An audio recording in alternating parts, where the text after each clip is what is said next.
नमस्कार, मी मंदार फणसे. बेधडकमध्ये तुमचं स्वागत. बेधडकमध्ये आज आपण चर्चा करणार आहोत शिवसेना आणि भाजप राज्यातली जी राजकीय अनिश्चितता आहे ती जवळजवळ संपल्यात जमा आहे आणि ही अनिश्चितता संपण्यामागचं कारण शिवसेना अखेर सत्तेत सहभागी होणार हे आता जवळजवळ निश्चित झालेलं आहे.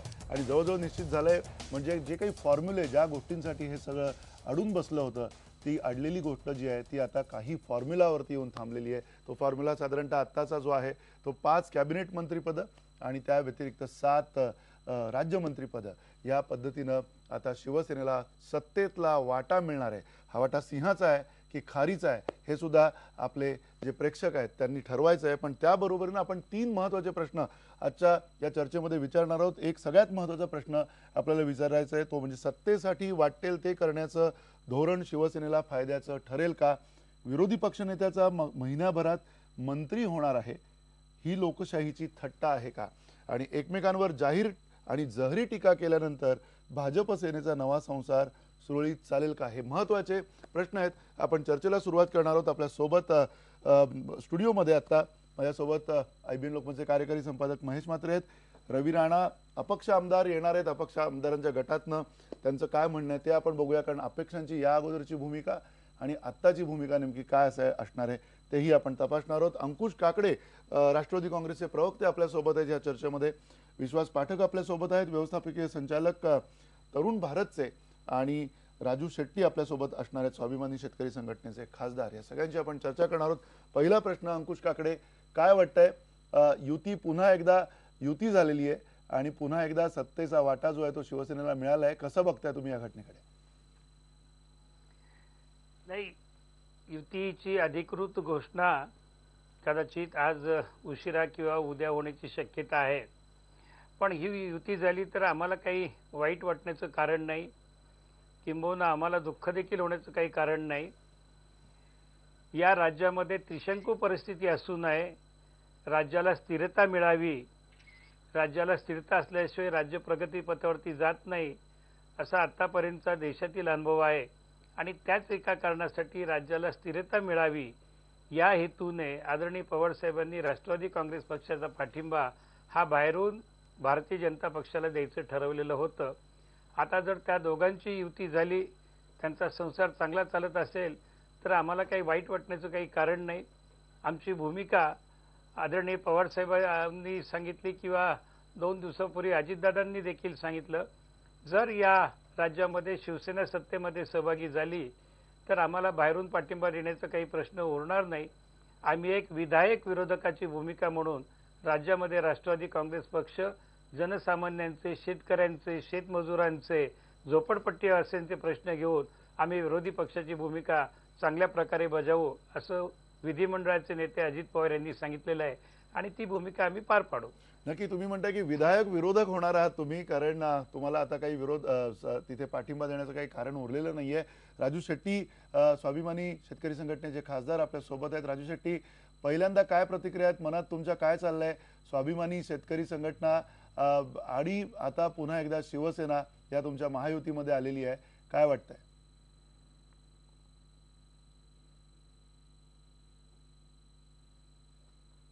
शिवसेना महायुतीमध्ये येणार हे जवळजवळ आता नक्की झालेलं आहे. आणि यापूर्वी सुद्धा शिवसेनेनं महायुतीमध्ये राहावं यासाठी आम्ही प्रयत्न केलेला होता.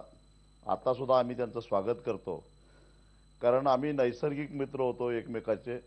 गेली 15 वर्ष या महाराष्ट्रातल्या आघाडी सरकारच्या विरोधात आम्ही एकत्रितपणानं लढलेलो होतो आणि त्यामुळं ते पुन्हा एकत्रितरित्या येत आहेत, सरकार स्थापन होतंय आणि स्थिर सरकार स्थापन होतंय हे अतिशय चांगलं आहे. महाराष्ट्राच्या जनतेची तीच इच्छा होती आणि साध्य होतंय.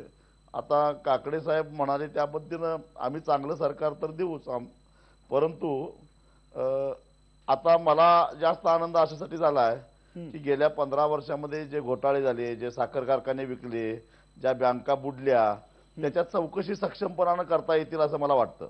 म्हणजे याच्या अगोदर कदाचित शिवसेना सत्तेत आली नसती तर ते करता आलं नसतं असं तुमचं म्हणणं आहे. विश्वास पाठक, काय वाटतंय, पहिली प्रतिक्रिया तुमची काय? शिवसेनेनी वाटेल ते करून आता किमान जो आपला वाटा जो आहे तो सत्तेतला मिळवलेला आहे. मला याच्यात असंच म्हणायचं आहे की इथे कुठेतरी जनतेचा विजय झालेला आहे. जनतेच्या मनात जे होतं आणि जनतेचा जो दबाव होता, हा दबाव दोन्ही पक्षांच्या नेत्यांवर आला आणि नेत्यांनी जरी वाटाघाटी केल्या तरी शेवटी त्यांना हे नमतं घेऊन ही युती करावी लागली. ही युती व्हावी ही इलेक्शनच्या पूर्वीच लोकांची इच्छा होती. मात्र दोन्ही पक्षांनी, विशेषतः शिवसेनेने जेव्हा एकला चलो म्हणून आणि स्वबळावर सत्ता स्थापण्याचा त्यांनी प्रयत्न केला आणि युती न झाल्यामुळे दोन्ही पक्षांनी जरी प्रयत्न केला तरी कुठेतरी लोकांच्या मनात हेच होतं आणि त्या मॅन्डेटने देखील हेच सिद्ध करून दाखवलं की तुम्हाला एकत्र लढावंच लागेल. आणि म्हणूनच कदाचित भारतीय जनता पक्षाला देखील 15-20 का होईना या कमी सीट्स दिल्या. आणि शिवसेना आणि भाजपा हे एक नॅचरल अलायन्स आहे, कारण हे एकाच म्हणतात ना की एकाच कुटुंबातील हे दोन्ही पक्ष आहेत. राष्ट्रवादी आणि भारतीय जनता पक्ष ही युती कधीच लोकांना मान्य नव्हती, कारण एखाद्या घरातली मुलगी किती सुंदर असली तरी आंतरजातीय विवाहाला अजूनही समाज धजत नाही, अशी स्थिती होती. पण काही हरकत नव्हतं, जर पुरोगामी विचार असता तर करायला काही हरकत नव्हतं. अर्थात त्याच्यामधले काही गंभीर विषय आहेत, पण त्या विषयांच्या सगळ्यात महत्वाचा जो मुद्दा आहे महेश, की मुळात आपण म्हणतोय की हे नैसर्गिक मित्र आहेत, हे नैसर्गिक मित्र कसे आहेत हे आपण बघितलंय गेल्या काही काळामध्ये. असं असताना लोकांनी हे नैसर्गिक मित्र आहेत याच्यावर विश्वास कसा ठेवायचा आणि येणाऱ्या काही काळामध्ये हे भांडणार नाहीत हे कशावर? नाही, या एकूणच आता आपण लोकसभा निवडणुकीनंतर शिवसेना आणि भाजप या दोन पक्षांच्या एकूण वर्तनामध्ये आणि एकूण त्यांच्या सगळ्या पक्षीय संबंधांमध्ये जे बदल झालेले आहेत ते आपण सगळ्यांनी जवळून बघितलेले आहेत. लोकसभा निवडणुकीमध्ये मोदी यांच्या नेतृत्वाखालील भाजपला प्रचंड बहुमत मिळालं. महाराष्ट्रामधून सुद्धा सर्व लोकांनी त्यांना भरभरून मतं दिली. याला मुख्य कारण होतं अँटी इन्कम्बन्सी. प्रस्तावित सरकारच्या विरोधात लोकांच्या मनामध्ये रोष होता, महागाई आणि त्याच्याबरोबर अनेक प्रश्नांनी जनता होरपळलेली होती आणि त्यामुळे त्यांनी काँग्रेस सरकारला पायउतार करण्यासाठी मोदी यांचा पर्याय स्वीकारलेला होता. परंतु त्या एकूण सगळ्या प्रक्रियेनंतर ज्या पद्धतीने शिवसेना आणि भाजपमध्ये अंतर्गत स्पर्धा निर्माण झाली आणि दोन्ही पक्षांमधून आपणच श्रेष्ठ आहोत किंवा आपणच किती ताकदवर आहोत हे दाखवण्याची जी स्पर्धा झाली ती स्पर्धा आत्तापर्यंत सुरू होती. त्यामुळे हे नैसर्गिक आले आहेत किंवा नैसर्गिक साथीदार आहेत, नॅचरल आले आहेत किंवा आम्ही एका कुटुंबातले आहोत वगैरे हे बोलण्यापुरतं ठीक आहे. परंतु या दोन एका कुटुंबातल्या सो कॉल्ड एका कुटुंबातल्या लोकांनी कशा प्रकारचं भांडणं केलं सत्तेसाठी हे अवघ्या महाराष्ट्राने बघितलेलं आहे. आणि ते भांडण इथपर्यंत गेलं की शिवसेनेने विरोधी पक्षनेते पदाचा स्वीकार केला आणि आता अशी विचित्र स्थिती मंदार निर्माण झालेली आहे की एक महिन्याभराच्या आत जो विरोधी पक्ष बसलेला होता तोच आता सत्तेमध्ये सहभागी झालेला आहे. म्हणजे एकूणच जनतेच्या भावनांची किंवा मतदारांनी जो एक जनादेश दिला होता त्याचा अनादर करण्याचा प्रयत्न आहे. हे काय एका कुटुंबातलं वगैरे मला स्वतःला वाटत नाही. पाठक साहेब बोलत असतील किंवा राजू शेट्टी बोलत असतील, परंतु लोक सुज्ञान आहेत, त्यांना कळतं. नाही, पण अंकुश काकडे, एका कुटुंबातले कलह आम्ही तुमच्या पण कुटुंबातले बघितलेले आहेत. काँग्रेस असेल, राष्ट्रवादी काँग्रेस असेल, त्यातले कलह बघितले. 15 वर्ष हे कलह चालूच होते. त्यामुळे येणाऱ्या सरकारमधल्या ज्या मर्यादा होत्या त्या मर्यादा सुद्धा आम्ही बघितल्या होत्या आणि त्यामुळे जे सरकार एक प्रकारे धीम्या गतीनं चालू होतं, 15 वर्ष जरी तुमची सत्ता होती तरी त्याची गती अत्यंत कमी होती. विकासाच्या ज्या अपेक्षा होत्या त्या मानाने गती कमी होती. त्यामुळे तुम्हाला असं वाटत नाहीये का आता पुन्हा एकदा तोच पायंडा येणाऱ्या काळात पडेल की त्यातनं काही शिकलेत? ही जी काही खाते वाटप आता चर्चा चालू आहे, जी खाती मिळतील शिवसेनेला असं म्हटलं जातंय, त्याच्यातनं कुठेतरी आता शिवसेना भाजपची ही जी काही नवी युती आहे ती नवी युती काही शिकले त्याच्यातनं आणि त्यातनं येणाऱ्या काळामध्ये काही चांगलं घडेल, गतिमान सरकार मिळेल बघायला, असं तुम्हाला वाटतं? नाही, आपण अपेक्षा करूया. परंतु महेश म्हात्रे म्हणाले, त्यांनी अगदी वस्तुस्थिती सांगितली. नैसर्गिक मात्र आमची 25 वर्षाची हिंदुत्वावरती झालेली युती वगैरे हे सगळं म्हणण्यापुरतं ठीक आहे. परंतु विधानसभेच्या निवडणुकीच्या प्रचाराच्या काळामध्ये दोन्ही पक्षांच्या नेत्यांनी एकमेकांवरती किती खालच्या पातळीवरतून आरोप प्रत्यारोप केले, कशा प्रकारची टीका केली ही महाराष्ट्रातील जनतेने पाहिली. पुढे निवडणुकांचे निकाल लागल्यानंतर, सत्ता स्थापन झाल्यानंतर गेल्या महिनाभरामध्ये जे काय एकमेकांवरती वार प्रहार केलेले आहेत हे देखील महाराष्ट्र जनतेने पाहिलेले आहे. ज्या गोष्टी विरोधी पक्ष म्हणून बोलायला हव्यात ते रामदास कदम असतील, एकनाथ शिंदे असतील, दिवाकर रावते असतील किंवा इतर शिवसेनेचे नेते असतील, ते जे बोलत होते ते आता सत्तेवरती आल्यानंतर त्यांचं बोलणं या ठिकाणी खरे करून दाखवतील का ह्याची वाट महाराष्ट्रातील जनता पाहते आणि विशेषतः आम्ही राजकीय पक्ष त्याची वाट पाहत आहोत. शेतकऱ्यांच्या आत्महत्या होत असताना अंकुश लकडे तुम्हाला हाच मुद्दा विचारायचा आहे. मगाशी जे आता आपल्यासोबत खासदार राजू शेट्टी आहेत, राजू शेट्टी स्पष्टपणे म्हटलेत की आता जरा कुठेतरी त्यांना दिलासा मिळाल्यासारखं वाटतंय, कारण आता जी चौकशी होणं अपेक्षित आहे, भ्रष्टाचाराचे जे काही आरोप लागलेले आहेत, खास करून तुमच्या पक्षावरती जे काही आरोप लागलेले आहेत, त्याची चौकशी आता नेमकेपणाने आणि ठामपणाने होईल असं त्यांना वाटतंय. तुम्हाला असं वाटतंय का? मंदारजी, आता आम्ही किती वेळेला सांगायचं की आम्ही हा जो बाहेरून पाठिंबा दिला तो आमच्या काही अडीअडचणी होत्या म्हणून नाही, राज्याला स्थिर सरकार मिळावं ही त्या पाठीमागची भूमिका होती. आदरणीय पवार साहेब असतील, आमचे प्रांताध्यक्ष सुनील तटकरे असतील, विधिमंडळ नेते अजितदादा असतील, या सगळ्यांनी वारंवार माध्यमांसमोर येऊन जाहीर सभांमध्ये सांगितलंय की युती सरकारला किंवा भाजपच्या सरकारला ज्या काही गेल्या 10 वर्षातील 15 वर्षातील चौकशा करायच्या असतील त्या चौकशा करायला आमची कुठली हरकत नाही. एकदा दूध का दूध आणि पाणी का पाणी होऊ द्या, अशा प्रकारची आमची स्पष्ट भूमिका असताना पुन्हा पुन्हा त्याच गोष्टी माध्यम असतील किंवा हे आमचे सहकारी मित्र राजू शेट्टी किंवा इतर मंडळी काढत असतील, त्याला काही अर्थ आहे असं मला वाटत नाही. आम्ही कधी कुठे म्हणालो की आम्ही पाठिंबा देतोय, पुढच्या चौकशा काढू नका. श्वेतपत्रिका काढण्याच्या बाबतीमध्ये सुधीर मुनगंटीवार म्हणले, दुसऱ्या दिवशी अजितदादांनी त्यांना उत्तर दिले, तुम्हाला जे काही करायचं असेल ते करायची आमची तयारी आहे. आम्ही कुठल्याही चौकशीला घाबरत नाही. कुठल्याही प्रकारचे आघाडी सरकारमध्ये राष्ट्रवादीच्या नेत्यांनी मंत्र्यांनी घोटाळे केलेले नाहीत, त्यामुळे चौकशीला घाबरण्याचं कुठलंही कारण नाही. राजू शेट्टी म्हणतायत ठीक आहे, आता तुमचं स्थिर सरकार आलेलं आहे, तुम्हाला जे काही करायचंय ते करायचं तुम्हाला मुभा आहे आणि आम्ही त्याला सामोरं जायला केव्हाही तयार आहोत. नाही, त्या निमित्ताने राजू शेट्टींनी किमान हे तरी कबूल केलंय की कदाचित जर का राष्ट्रवादी काँग्रेसच्या पाठिंब्यावर सरकार चाललं नसतं तर तेवढी निष्पक्षपातीपणे ती चौकशी करता आली नसती, हे त्यांनी कबूल केलंय. हेही थोडकं नाहीये. विश्वास पाठक, तुम्हाला प्रश्न विचारायचा आहे की हे जे सगळं सुरू आहे, आत्ताचं जे राजकारण सुरू आहे आत्ताचं, ह्याला नव्या जगातलं राजकारण, नव्या काळातलं राजकारण म्हणायचं की हे कुठलंही साधन सुचिता नसलेलं राजकारण आहे अशा पद्धतीने म्हणायचं? कारण विरोधी पक्ष नेता हे पद घेतल्यानंतर तुम्ही सत्तेमध्ये जाताय. शिवसेना कुठल्या दृष्टीने, ज्या शिवसेनेकडे ज्या आशेने ज्या लोकांनी मतदान केलं असेल त्या लोकांचा, त्या जनतेचा सुद्धा ही प्रतारणा आहे असं तुम्हाला वाटत नाहीये का? नाही, मला तसं वाटत नाही. कारण हा जो कौल दिला हा तसा भारतीय जनता पक्षाच्या फेवरमध्ये जरी असला तरी तो एक अपुरा कौल होता. आणि तो कौल म्हणजे बॅलन्स जे नंबर होते हे शिवसेनेकडनं येणं हे नॅचरल वेने अपेक्षित होतं.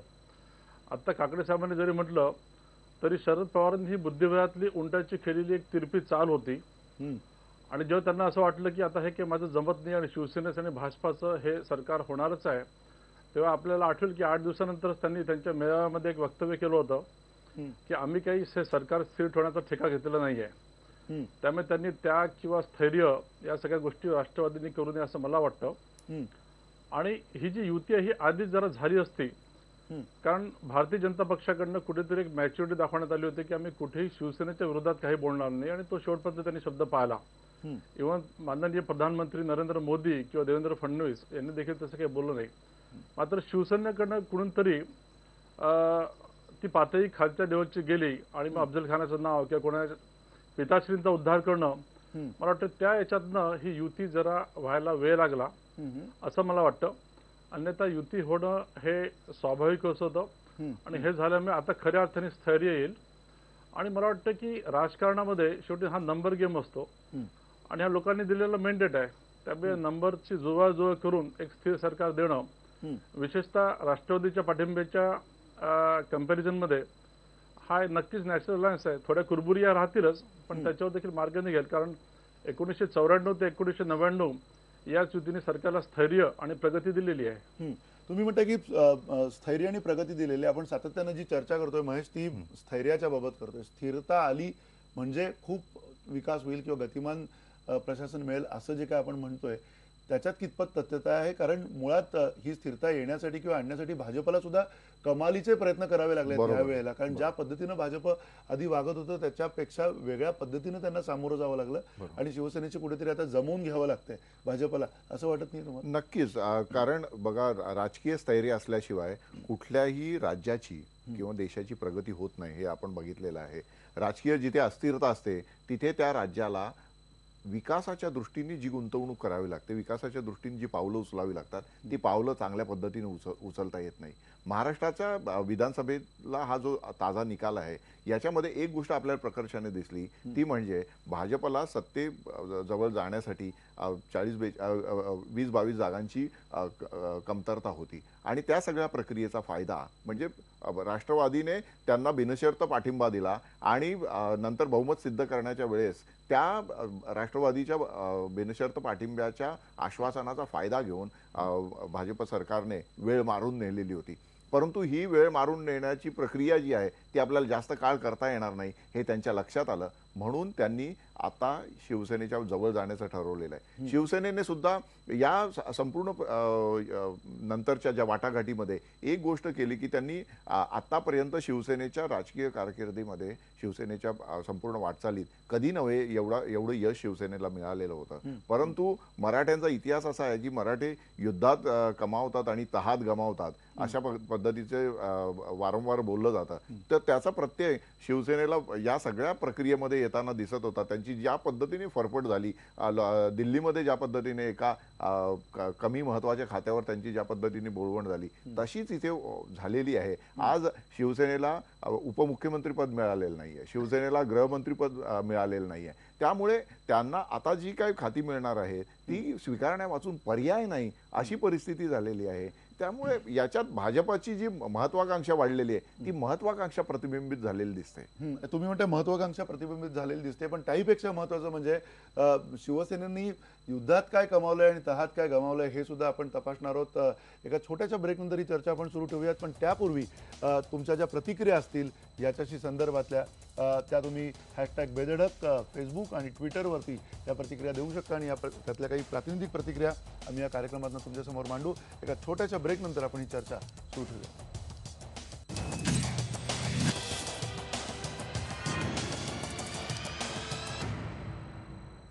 बेधडकमध्ये आपण चर्चा करतोय शिवसेना आणि भाजपच्या नव्या युतीची. या नव्या युतीच्या संदर्भामध्ये प्रेक्षकांमध्ये काय प्रतिक्रिया उमटतायत त्या आपण बघूयात. स्पृहा महाशब्द म्हणतायत, अशी ही बनवाबनवी सिनेमाचा सिक्वेल आज आपण बघतोय, कमाल आहे. प्रथम सावंत म्हणतायत, हाच का शिवसेनेचा स्वाभिमान, याचबद्दल इतके दिवस ते कदाचित बोलत असतील. गौरव जाधव म्हणतायत, सत्तेसाठी वाटेल ते हे ऐकून माहित होतं, आज ते पाहिलं सुद्धा. स्वप्नील परब म्हणतायत, शिवसेनेनं जनतेशी धोका केलाय, सत्तेसाठी इतका हावरटपणा बरा नव्हे. वैभव पायगुडे म्हणतायत, महाराष्ट्राला स्थिर सरकार देण्यासाठी सेना भाजपनं एकत्र येण्याची गरज होतीच.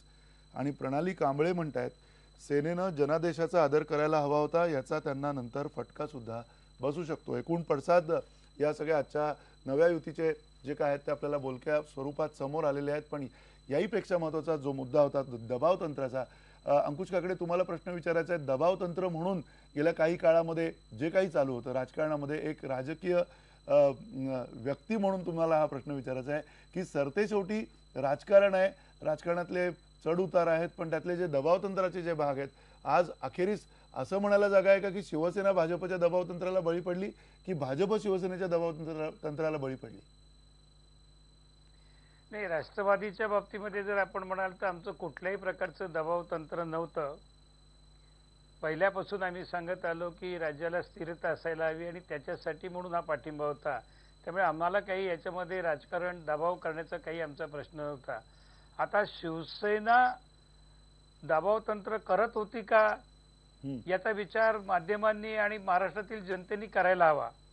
कारण गेल्या महिनाभरामध्ये शिवसेनेच्या नेत्यांनी ज्या पद्धतीने भारतीय जनता पक्षावरती किंवा या सरकारवरती आसूड ओढलेले होते, ते आसूड ओढलेले पाहिल्यानंतर त्यांचं नेमकं उद्दिष्ट काय होतं हे आता ज्या काही प्रतिक्रिया आपण पाहिलेल्या आहेत की जरूर विश्वास पाठक म्हणतात किंवा आपणही म्हणतो की जनतेचा मॅन्डेट किंवा त्यांचं नॅचरल युती होती, त्यांनी एकत्र यावं अशा प्रकारची जनतेची भूमिका होती. परंतु या ठिकाणी 7 जणांच्या आपण प्रतिक्रिया सांगितल्यात, त्याच्यामध्ये 4 जणांच्या प्रतिक्रिया बोलक्या आहेत. हे सगळे सत्ता बनवाबनवी होती, सत्तेसाठी सगळा हा खेळ चालला होता. पद आपल्या पक्षाला किंवा आपल्याला जास्तीत जास्त पदं कशी मिळतील यासाठी दबाव तंत्र होतं का, हे त्यांच्या बोलण्यातून किंवा त्यांच्या प्रतिक्रियेतून आपल्याला पाहायला मिळते.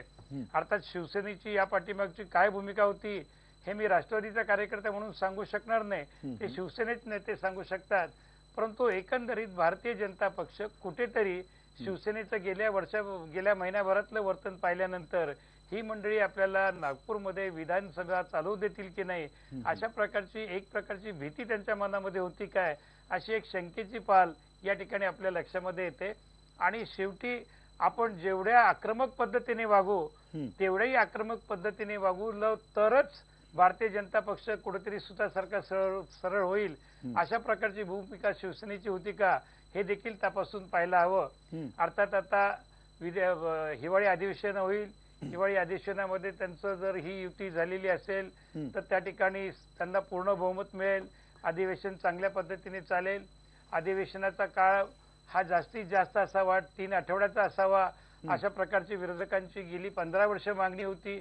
आणि यावेळेला देखील ती मागणी आता ते स्वतः सत्तेवरती आल्यानंतर 3 आठवडे विधिमंडळाचं अधिवेशन चालवतील अशी आपण अपेक्षा करूया. नक्की आपण हिवाळी अधिवेशनाच्या संदर्भात बोलूया. पण राजू शेट्टी, तुम्हाला विचारायचं आहे, मुख्यमंत्री देवेंद्र फडणवीस यांनी एक गोष्ट आणखी स्पष्ट केल्याचं दिसतंय की स्थानिक स्वराज्य संस्थांच्या ज्या निवडणुका आहेत त्याच्यामध्ये आता येणाऱ्या काळामधल्या जो जागा वाटपाचा प्रश्न असेल, आता पंचायत समितीच्या निवडणुका होत्या, जिल्हा परिषदेच्या सगळीकडे निवडणुका लागलेल्या आहेत काही ठिकाणी, त्या जागा वाटपामध्ये सुद्धा स्थानिक स्वराज्य संस्थांमधली जी स्थानिक संख्या असेल त्या पक्षाची आणि गटाची, त्या संख्येनुसार आता येणाऱ्या काळात जागा वाटप होईल असं सांगितलं गेलेलं आहे. पुन्हा एकदा युती झाल्यामुळे हे सगळे पडसाद पुढच्या निवडणुकांमध्ये तुम्हाला बघायला मिळतील असं वाटतंय का?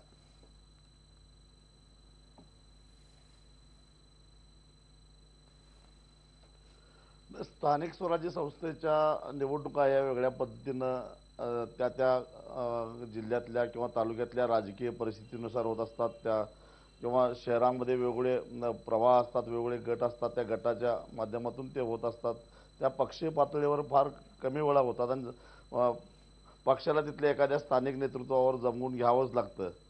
आणि हे जे त्या भागातले शहरी किंवा ग्रामीण भागातलं तिथलं जे नेतृत्व असतं ते सत्तेमध्ये राज्यामध्ये जे कोण आहेत त्यांच्याबरोबर जमवून घेण्याची प्रवृत्ती त्यांची असते.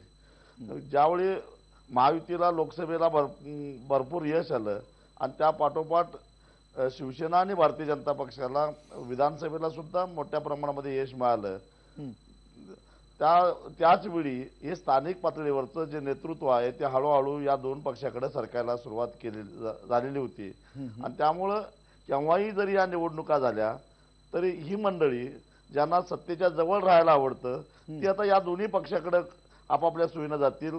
आणि जे परिस्थिती गेल्या 15 वर्षामध्ये होती तीच परिस्थिती हळूहळू आता पुन्हा निर्माण व्हायला सुरुवात होईल. अच्छा, तुम्ही या दृष्टीने तुमचं जे निरीक्षण आहे त्याच्यातला आणखीन एक महत्त्वाचा भाग जो आहे तो गेल्या काही काळामध्ये महायुतीनी, शिवसेना महायुतीत सामील होण्याच्या पूर्वी ज्या अपक्षांची चर्चा केली होती किंवा ज्या तुमच्या मित्रपक्षांची चर्चा केली होती त्यांना न्याय मिळणार आहे का? उद्याच्या मंत्रिमंडळामध्ये त्यांची चर्चा अजून होताना कुठे काही दिसत नाहीये.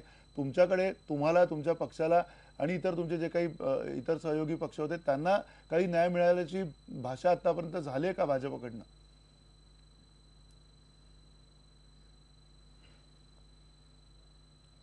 त्यांच्याबरोबर नेमकं काय चर्चा भारतीय जनता पक्षाच्या नेतृत्वावर केली मला माहिती नाही. कारण ही चर्चा करत असताना त्यांनी घटक पक्षांनाही विश्वासात घेतलेलं नव्हतं, त्यांच्या पद्धतीनं ते बोलत होते.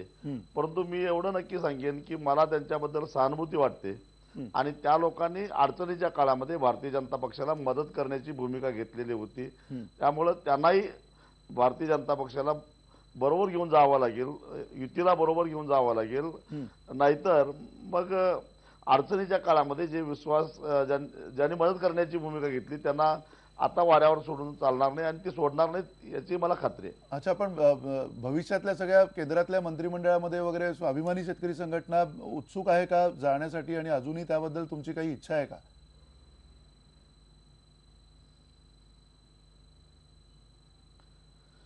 स्वाभिमानी शेतकरी संघटना ही एका मर्यादित हेतूसाठी राजकारणामध्ये आलेली संघटना आहे आणि आम्ही प्रामुख्यानं शेतकऱ्यांचे प्रश्न हाताळतो, ग्रामीण भागातल्या जनतेचे प्रश्न हाताळतो आणि त्या प्रश्नाच्या बाबतीत आम्ही आग्रही असतो आणि ते आजही आहोत. आमच्या पाठिंब्याचं सरकार आलं, ज्यांच्या बरोबर आम्ही निवडणुका लढवल्यात ते सरकारमध्ये आले तरी आमची भूमिका बदलायचं काही कारण नाही. त्यामुळं आम्हाला सत्तेत वाटा किती मिळतो किंवा आम्ही केंद्रात मंत्रिपद घेतो की राज्यात मंत्रिपद घेतो याच्यापेक्षा आम्ही गेली 15 वर्षे 20 वर्षे ज्या मुद्द्यावर आम्ही लढत आलो, ज्यासाठी आम्ही लढत आलो, ते प्रश्न आमच्या मार्गाला किती लागतात हे महत्वाचं आहे. आणि ते लागणार नसतील तर केव्हाही आमची भूमिका रस्त्यावर येण्याची असणार आहे. अच्छा, तुम्ही केव्हाही रस्त्यावरती येण्याची भूमिका घेणार आहेत. महेश, काय दिसतंय म्हणजे एकूण अपक्षांची याच्या अगोदरची मानसिकता, स्थिती, त्यांनी दिलेला पाठिंबा, आता जे सहयोगी पक्ष जे आहेत भाजपचे ते, त्यांची सुद्धा गरज आता उरली नाहीये जवळजवळ आताच्या ह्याच्यात जर बघितलं तर. आत्ताच्या या परिस्थितीमध्ये तुम्हाला वाटतं की भाजपकडनं न्याय दिला जाईल या सगळ्या लहान पक्षांना? नाही, भाजपची आतापर्यंतची जर भूमिका आपण बघितली, त्यांनी केंद्रातल्या सरकारमध्ये ज्या पद्धतीने सहयोगी पक्षांना प्रतिनिधित्व दिलेलं आहे त्याचंच प्रतिबिंब आपल्याला राज्यामध्ये बघायला मिळेल. केंद्रामध्ये ज्या पद्धतीने अनेक महत्त्वाचे पक्ष बाजूला राहिले त्याच्या जोडीला आता राज्यामध्ये हे जे महायुतीमध्ये जे पक्ष होते यांना निवडणुकीच्या आधी जी आश्वासनं दिली होती किंवा ज्या पद्धतीने रामदास आठवले किंवा सर्वच बरोबरचे नेते बोलत होते की आम्हाला इतक्या जागा पाहिजेत आणि त्या जागा त्यांना मिळाल्या नाहीत, त्यांचे उमेदवार निवडून आलेले नाहीत, परंतु आता मंत्रिमंडळात सुद्धा त्यांना तितक्या मोठ्या प्रमाणात प्रतिनिधित्व मिळणार नाही. उरली गोष्ट अपक्षांची. अपक्षांचं आता विशेष महत्त्व उरलेलं नाहीये, कारण भाजपला आता शिवसेनेची साथ मिळाल्यानंतर त्यांची बोलणी अंतिम टप्प्यात आहेत आणि कुठल्याही क्षणी त्यांच्या युतीची किंवा पुनर्मिलनाची घोषणा होऊ शकते.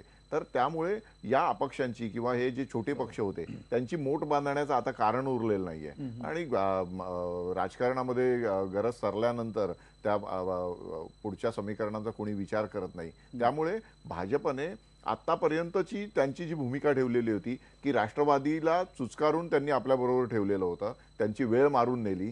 राष्ट्रवादीच्या बरोबर जे इतर अपक्ष होते त्यांना सुद्धा चुचकारून बरोबर ठेवलेलं होतं, त्यांची आता गरज उरलेली नाहीये. शिवसेना जी आता सत्तेत येण्यासाठी उत्सुक होती इतक्या दिवसांपासून, ती त्यांच्याबरोबर त्यांची बोलणी झालेली आहे. त्यांचा सत्तेवर आता शिवसेनेचा पण 7-12 सत्तेच्या नावावर 7-12वर या सेनेचं नाव चढणार आहे, कारण 7 राज्यमंत्री आणि 5 कॅबिनेट मंत्री त्यांना मिळणारच आहेत. त्यामुळे आता दोन्ही पक्ष सत्ताकारणामध्ये एकत्र आलेले आहेत. त्यामुळे आता त्यांना ना अपक्षांची गरज आहे ना इतर छोट्या पक्षांची गरज आहे. त्यामुळे पुढच्या भविष्यातील राजकारणात या सगळ्या गोष्टीचे पडसाद उमटल्याशिवाय राहणार नाहीत. नक्की. तुम्ही म्हणता की भविष्यात काय पडसाद असतील तेही आपण तपासणार आहोत. आणखीन सगळ्यात महत्त्वाचा जो मुद्दा आहे तो म्हणजे येणाऱ्या निवडणुकांमध्ये, खास करून ज्या स्थानिक स्वराज्य संस्थांच्या आणि सगळ्यात महत्त्वाच्या म्हणजे मुंबईतल्या निवडणुकीमध्ये भाजप आणि शिवसेनेचं नातं कसं असेल त्याच्याबद्दलही आपण चर्चा करणार आहोत.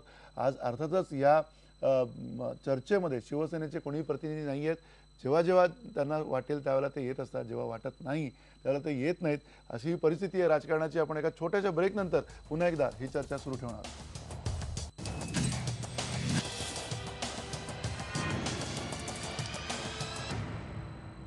बेधडकच्या अंतिम टप्प्यामध्ये आपण चर्चा करतोय शिवसेना भाजपच्या नव्या युतीविषयी. महेश म्हात्रे आपल्यासोबत आहेत स्टुडिओमध्ये, अंकुश काकडे राष्ट्रवादी काँग्रेसचे प्रवक्ते आपल्यासोबत आहेत, विश्वास पाठक आपल्यासोबत आहेत नागपूरवरनं, आणि राजू शेट्टी स्वाभिमानी शेतकरी संघटनेचे खासदार आपल्यासोबत आहेत. पहिल्यांदा काही प्रतिक्रिया पुन्हा एकदा बघूयात. तनुज पठारे म्हणतायत विरोधी पक्षातून थेट सत्तेत काय खेळ मांडलाय का सेना भाजपनं, ही लोकशाहीची थट्टा आहे. राम सावंत म्हणतायत सत्तेसाठी सेना इतकी अगतिक होईल असं वाटलं नव्हतं, पक्षफुटीची भीती असावी कदाचित. तन्वी राणे म्हणतायत प्रचारातील टीका या दीर्घकाळ टिकत नाहीत, त्यावरून वेगळा वाद करू नये. आणि अनिल म्हात्रे म्हणतायत बाळासाहेबांची सेना गेली कुठे, पक्षफुटीच्या भीतीनं सेनेनं हे पाऊल उचललंय. सायली जोशी म्हणतायत पहिली टीका करायची आणि मग एका ताटात जेवायचं हे सगळं नाटक आहे. आणि सुवर्णा कामत म्हणतायत एकमेकांवर केलेली टीका सेना भाजप विसरली का, राजकारण काय असतं ते यांनी जनतेला दाखवलेलं आहे. एकूण पुन्हा एकदा थेट बेधडक प्रतिक्रिया आपल्या प्रेक्षकांच्या. आणि यातनं आणखीन एक महत्त्वाचा मुद्दा खरं विचारात घ्यायचा आहे. विश्वास पाठक, तुम्हाला हा प्रश्न विचारायचा आहे की भाजपची कुठेतरी ही रणनीती गेल्या काही काळात आहे का, अत्यंत चाणक्यपणे भाजपनं विरोधी पक्ष जे आहेत त्या विरोधी पक्षांना नेस्तनाबूत करण्याचं धोरण कुठेतरी ठेवलंय का?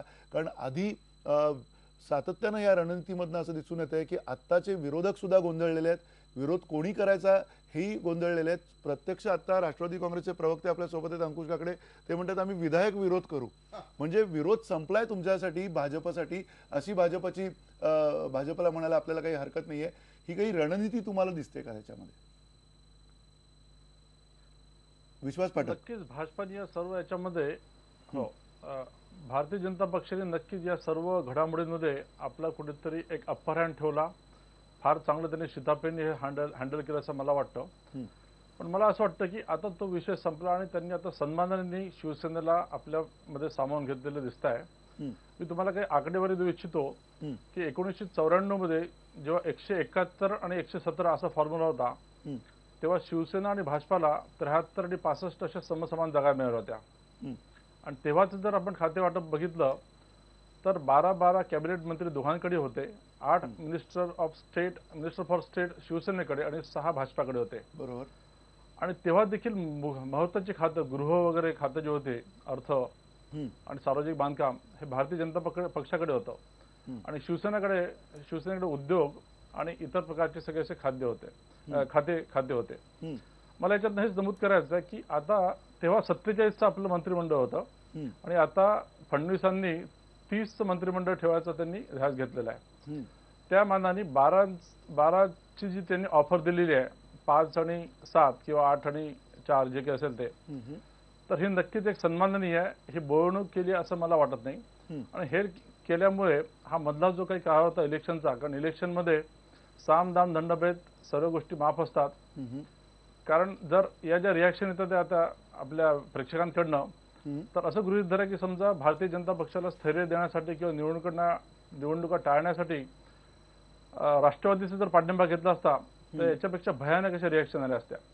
हा एक थोडा आपद्धर्म भाजपासमोर होता. आणि मला वाटतं की महाराष्ट्राच्या दृष्टीने एक स्थैर्य राहील आणि पुढे जाईल. आणि नक्कीच आपल्या प्रश्नाचं उत्तर हेच म्हणेल की भारतीय जनता पक्षाने फार चाणाक्षपणे आपले कार्ड्स खेळले आणि कुठेतरी शिवसेनेला देखील एक प्रॅक्टिकल भूमिका घ्यायला भाग पाडला.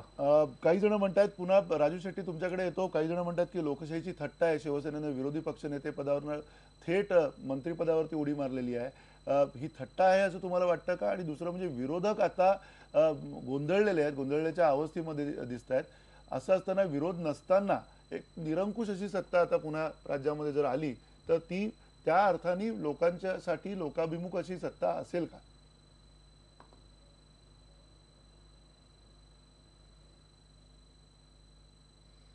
एक तर हा जो निर्णय आहे तो लवकर व्हायला पाहिजे होता, ही गोष्ट खरी आहे. निवडणुकीचे निकाल लागल्याबरोबर झाला असता तर अधिक चांगलं झालं असतं. दरम्यानच्या काळामध्ये जे काय झालं ते टाळता आलं असतं. परंतु उशिरा काय होणार, आता निर्णय होत आलेला आहे. आता राहिली गोष्ट ती विरोधकांची. विरोधी बाकावर काँग्रेस आहेच. राष्ट्रवादी काँग्रेस अजूनपर्यंत म्हणते की आम्ही कार्यक्रमावर आधारित विरोध करू किंवा विकास कामावर आम्ही सहकार्य करू. ते विकास काम आणि त्यांची भूमिका काय आहे ते सगळ्यांना माहिती आहे. त्यांना फक्त त्यांच्या चौकशा टाळायच्या आहेत. चौकशी त्याच्यानंतर त्याच्या पाठोपाठ येणारे सगळे जे काय कायदेशीर कटकटी आहेत त्या टाळायच्या आहेत.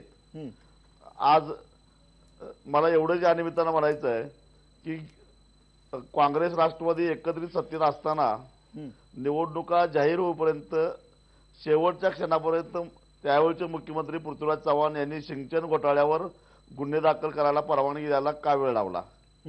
म्हणजे याचा अर्थ शेवटपर्यंत त्यावेळच्या मुख्यमंत्र्यांच्यावर राष्ट्रवादीचा दबाव होता की आमची चौकशी करायची नाही. आणि तोच खेळ यावेळी सुद्धा राष्ट्रवादी खेळू पाहत होतं. परंतु शिवसेना आणि भारतीय जनता पक्ष एकत्रित आल्यानंतर आता त्यांना तो खेळ खेळता येणार नाही. पण या दोन पक्षांनी मात्र जनतेच्या भावना लक्षात घ्याव्या, कारण करदात्यांच्या पैशाचा गैरव्यवहार झालेला आहे. ठीक आहे, आपण तुमचा जो म्हणणं आहे, वेळ कमी आहे म्हणून तुम्हाला थोडंसं थांबवतोय राजू शेट्टी. तुमचं जे म्हणणं आहे तुमचं जे म्हणणं आहे की भ्रष्टाचाराचा मुद्दा तुमचा सातत्याने तुम्ही समोर आणताय आणि आपल्यासोबत राष्ट्रवादी काँग्रेसचे प्रवक्ते आहेत अंकुश काकडे, तुम्ही याच्यावरती काय म्हणाल? केवळ आणि केवळ हीच एक भूमिका आहे की विधायक विरोध करणार आहात तुम्ही, म्हणून हा प्रश्न तुम्हाला विचारायचा की विरोधाची धार येणाऱ्या काळात बोथट झालेली बघायला मिळेल का? अजिबात नाही.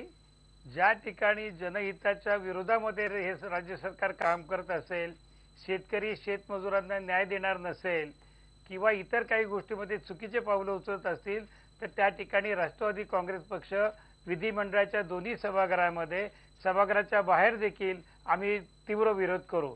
आता राजू शेट्टी सिनियर खासदार आहेत, माझे चांगले मित्र आहेत, पण आता तीच चौकशीची जी रेकॉर्ड आहे ती गुळगुळीत झाली. आता किती वेळा आम्ही सांगायचं की आम्ही कुठेही या ठिकाणी चौकशीला घाबरत नाही, चौकशीपासून आम्ही दूर जात नाही, आम्ही सगळ्या गोष्टीला तयार आहोत. असं असताना 30 रेकॉर्ड सारखी गिरवत बसायचं ते तर गुळगुळीत झाली आहे.